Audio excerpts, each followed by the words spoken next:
Hello and welcome to a new part.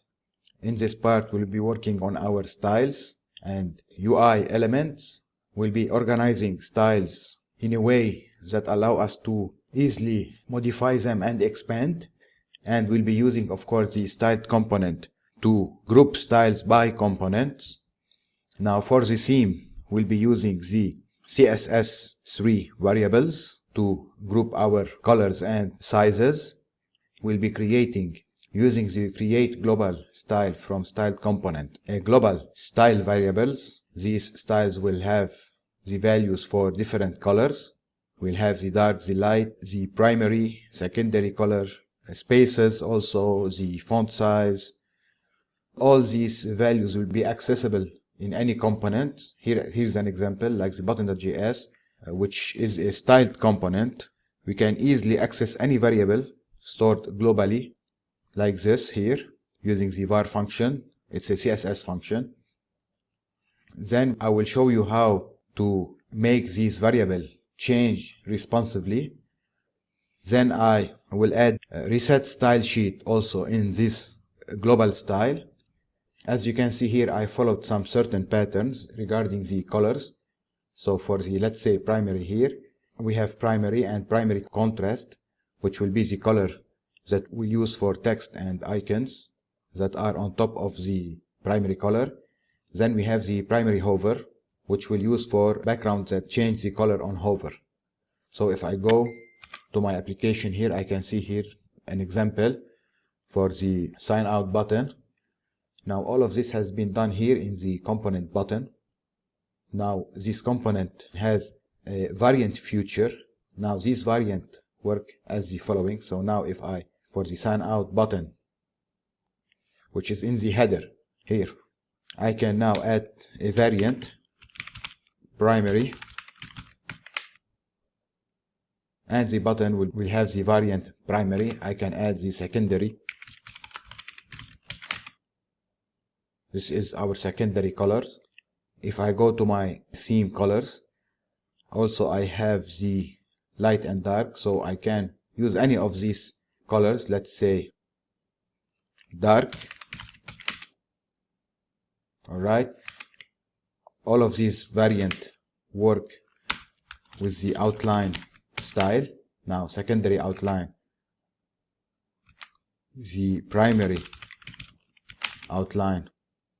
Alright, plus I can add any variant I want easily. For example, if a designer want to add a new variant, he can do it easily. Let's say new. Now a new variant will, let's say, will be green. Now for the contrast we'll keep the light color, and for the hover black, just for demonstration. Now I can use the new variant. It will work automatically here in my button. I can add the variant new.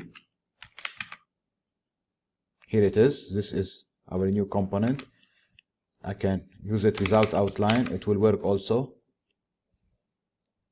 Alright, this is great for us to have some flexible theme where we can add, like these examples, we can add variants, we can add some sizes. It will automatically be available for developers to work on. This is very useful for designers. We can also create a HTML page where someone can generate a theme. So we'll be recreating all the theme and the button to show you how it will work step by step. First, we'll create a new file that will hold our global theme, global styles.js. Now this file will be a component that will use create global style from styled component.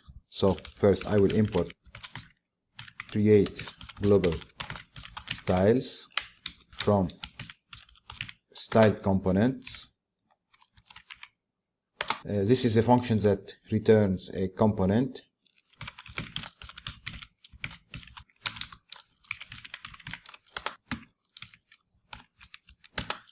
Now here we add any style we want, which will be created globally and available for any styled component. Here we'll be adding our variables. Now here I will change the name to global style to be consistent in my naming. I remove the S at the end. I will pass inside the create global style my list of variables, which I have it in my clipboard.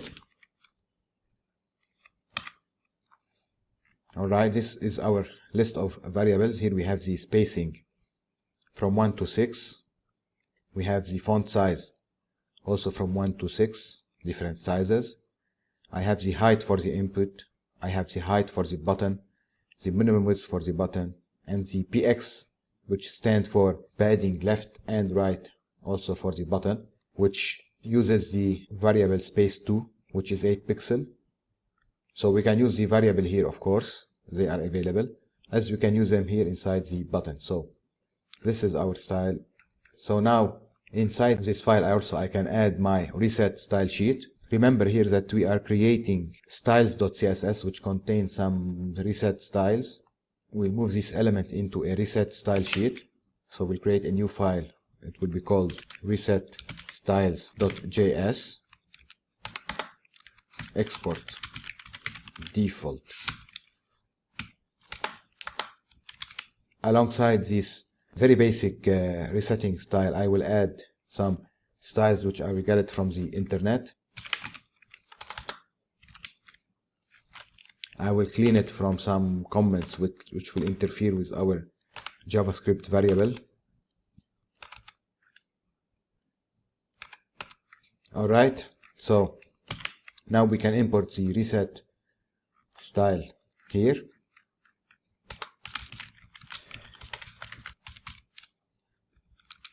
And I will use it inside this variable.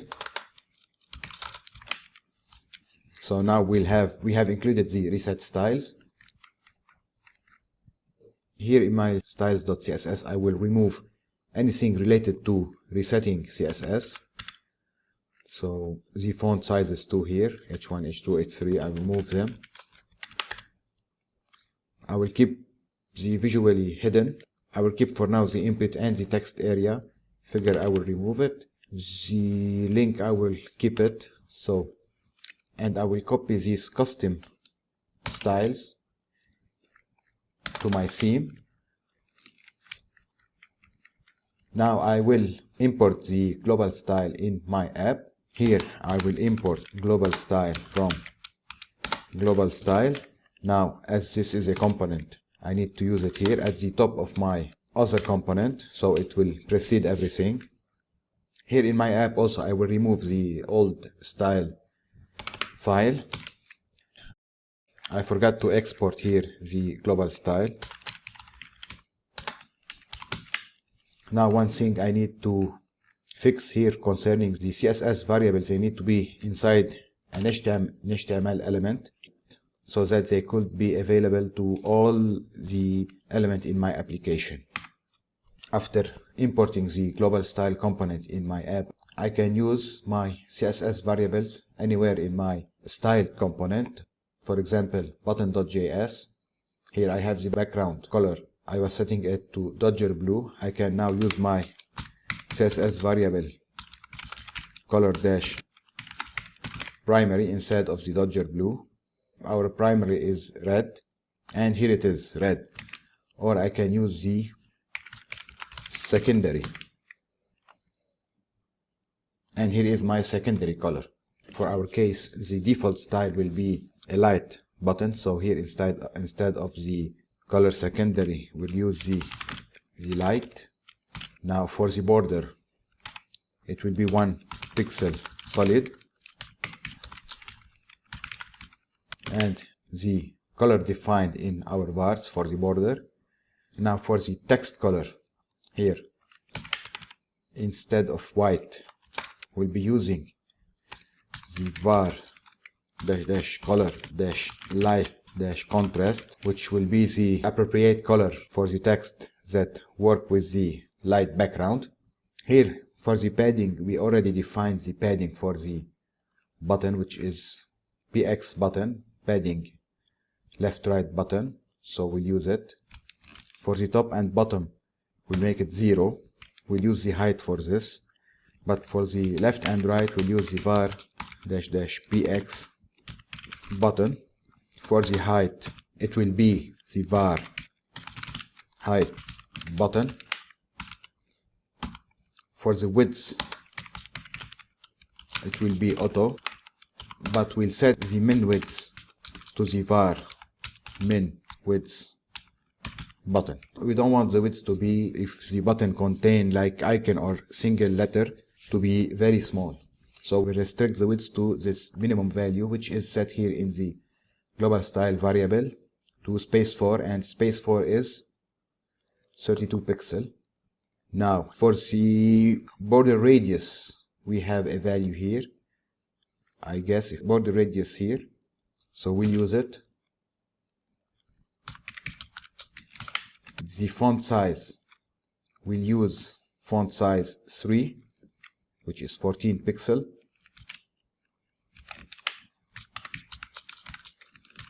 So if we have a look now, here is our button. So for the border color is wrong, it should be color border. Alright. Now for the hover,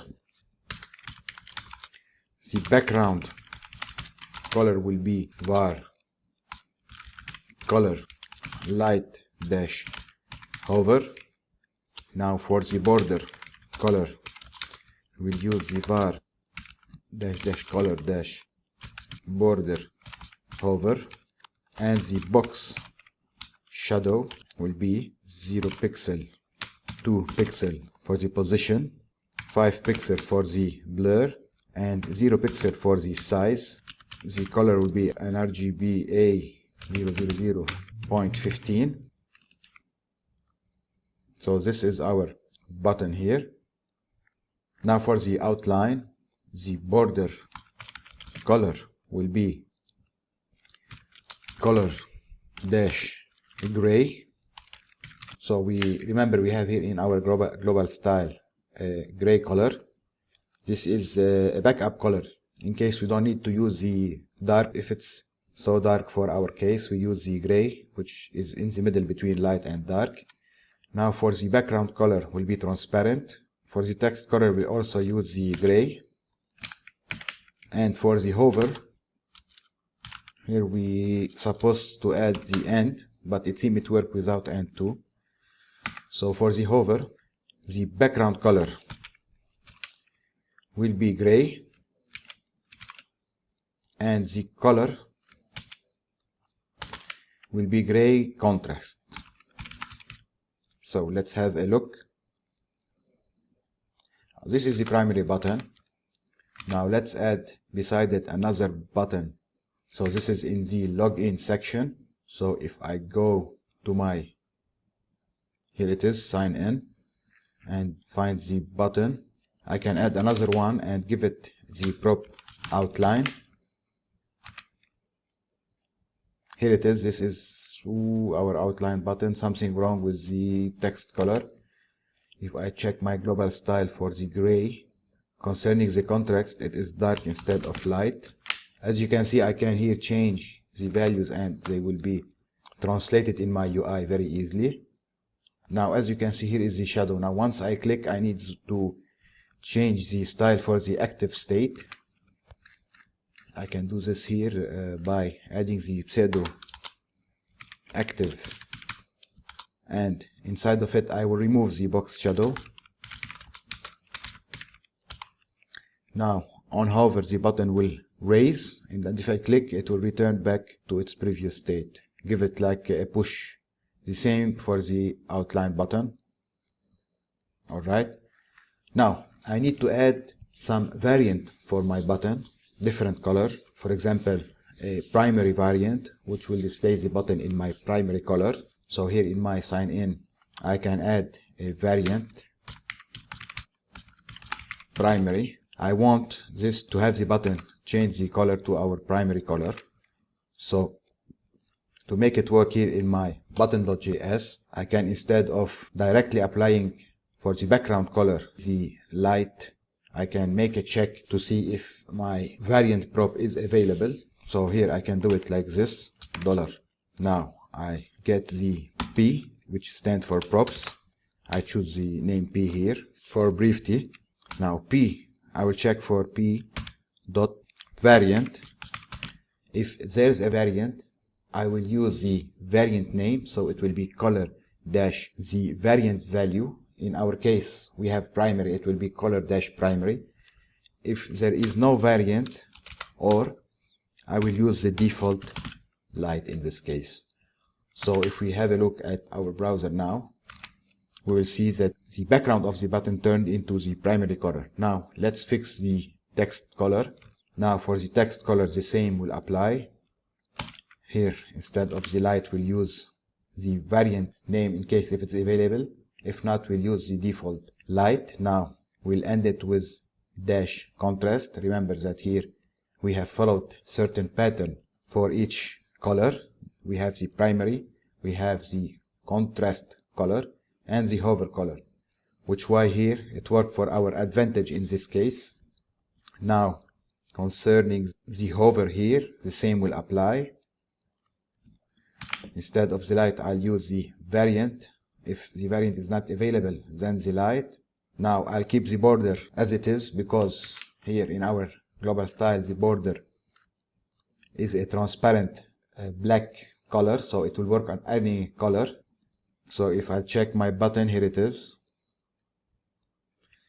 Now the same for the outline, very easy. We use the variant, if not the gray, the same here. If not, we'll use the gray,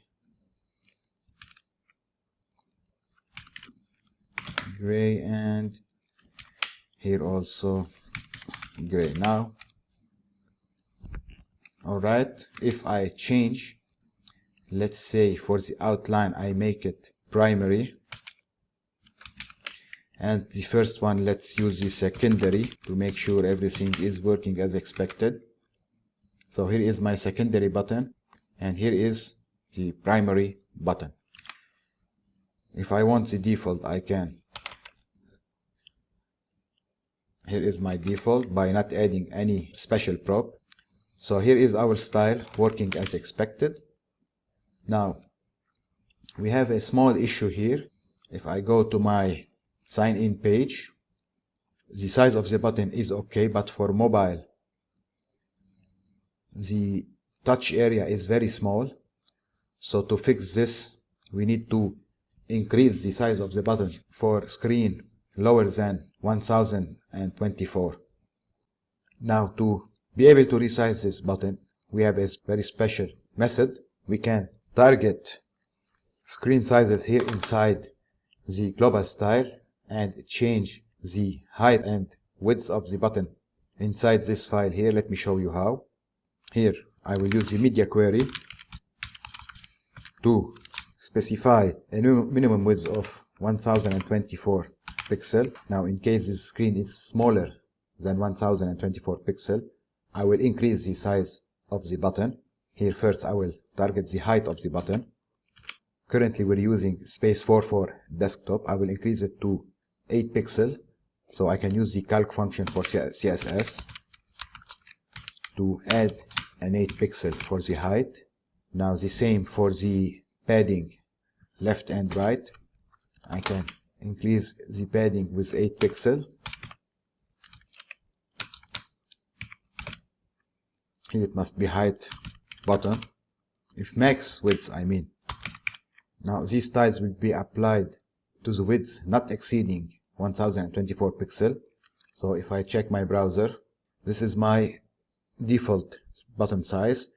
Now if I resize it less than 1024, here it is, it become bigger to be easier for the user to tap it on screen touch. Now concerning this style, I'm not doing here the perfect UI design, but what I want you to get is how our style sheets are flexible for us to manipulate or edit. Even a designer can get an understanding of the style sheet and do some modification. Even create a theme generator HTML page where he can use it to generate the theme and send it to you.